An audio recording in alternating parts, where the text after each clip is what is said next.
Over 230 million girls and women are living with the effects of female genital mutilation all over the world. Nearly 140,000 of those cases are right here in the UK.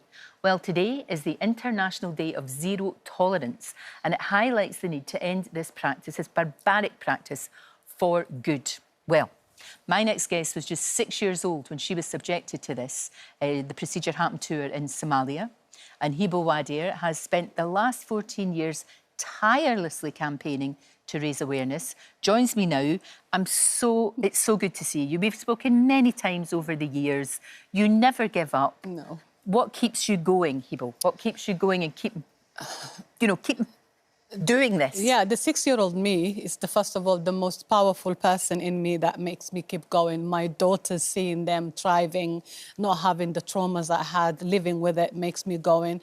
Millions of women who are, their voice are silenced by this cruelty keeps me going. Right. I just can't stop. I'm a survivor who found her voice, and it means that I carry responsibility to be able to articulately say what this is and keep going and keep being the voice to hammer it to the world. You're so brave, because you talk about your own experience, and it's horrific. And in your book, which is a remarkable book and a great read, it gives a huge understanding of this. And you've been so open in the face of real danger to you. Yes. And, really, I mean, it would have been so much easier for you just to say nothing. Yes, because you get a lot of abuse. You get a lot of abuse because you are seen as a traitor, you are seen as a tarnish in the community, you are seen as you've broken the mold of community protection, basically.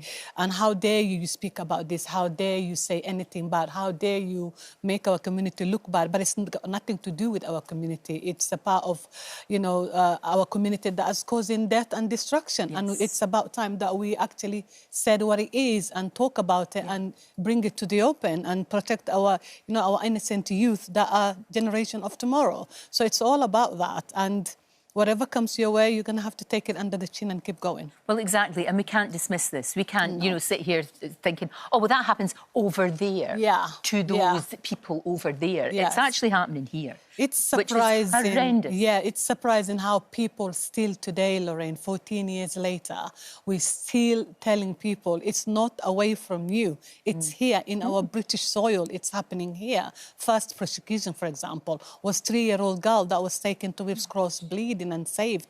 It's happening here, and we've said that for many, many years. Scotland Yard themselves believe it's been happening here. It's a matter of catching those who are doing it underground. So it's about time that people really stop being afraid of FGM. It is a child abuse, and stop segregating this child abuse from the rest of the other child abuses that everybody wants to, be defender on it, be the voice of it, put it out there and, talk about it. But when it comes to FGM, they have this block where, am I going to be seen racist if I say anything? Yes. Am I going to be... It's got nothing to do with that. It's got nothing to do with that. If you are, talking about any other child abuse, you will never dare to have that in your head. No. You will go because you know there's an innocent child involved. Yeah. You're going to do all in your power to protect that child. But unfortunately, when it comes to FGM, they have these issues. I know, that's something that I find so upsetting and so profoundly wrong, because we are talking about little girls. You were 6, happens to little girls younger than that. Babies, newborn babies. Jesus. Who, and in many cases, like what happened to you, it's people that you trust the most. Your mother, your auntie, your big sister, hold you down. Yeah. And oftentimes, the knives or the razor blades that they use are dirty. Are there not? It's horrific. It's horrendous. And then they... I can't even begin to think about it. The butchery that is involved. The butchery that is involved in that is one thing that you can't get away. Even somebody like me, 55 years old, and I was 6 when it happened, you still... Sometimes you are in somewhere and all of a sudden you can smell your blood. Literally, you can, because of the hurt you are in. You can see things that they were doing to you. You can see flesh on the floor. You can see things. And it's the trauma the part of the trauma that I don't understand from all the communities that practice FGM is, you've experienced it like I did. Yeah. Why would you want that for your daughter? For your daughter? Why? Because you have it's like you've been given a gift, like a cursed gift, to see the future, what it looks like. But you are given also the most precious thing in the world, which is a child. and you think, okay, my community demands this, the future husband demands this.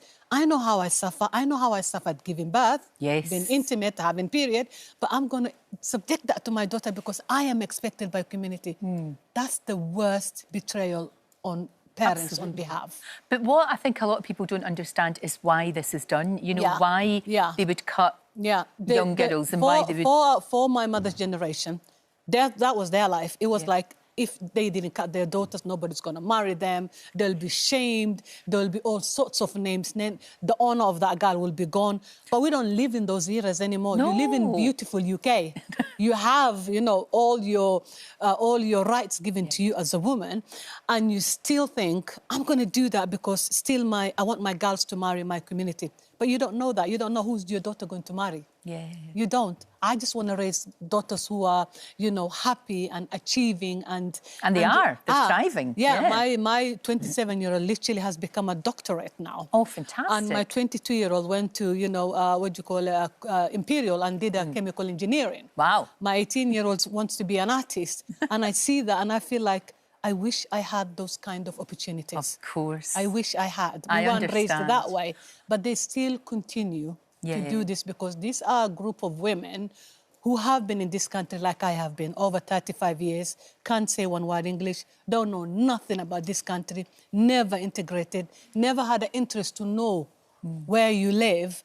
And they live in this bubble where if they say, oh, I didn't cut my daughter, segregation starts, name-calling starts, she doesn't know where to go. She doesn't know where to get help. These are women who most likely will buckle under the pressure and do this to their daughters. And that's why what you do is so important. And in this day of zero tolerance, you just have to keep going and keep doing what you do. I want everybody to be confident in tackling. Even if you're a neighbour and you feel like, you know, I have a suspicion, there's a ways to help those girls. You're not going to be seen racist. You're not going to be seen anything. You are protecting an innocent child that can't speak for itself. You need to have that in your head and see FGM for what it is. Pure child abuse, evil one. And we need to come all together to tackle it. Thank you so much. It's so good to see you. I hope we'll talk again very soon. Thank you very much. Well, that's a wrap for this video. We hope you enjoyed it. We have all the best moments from the show right here on the channel. And if you like this video, then we think you'll love this one. See you next time.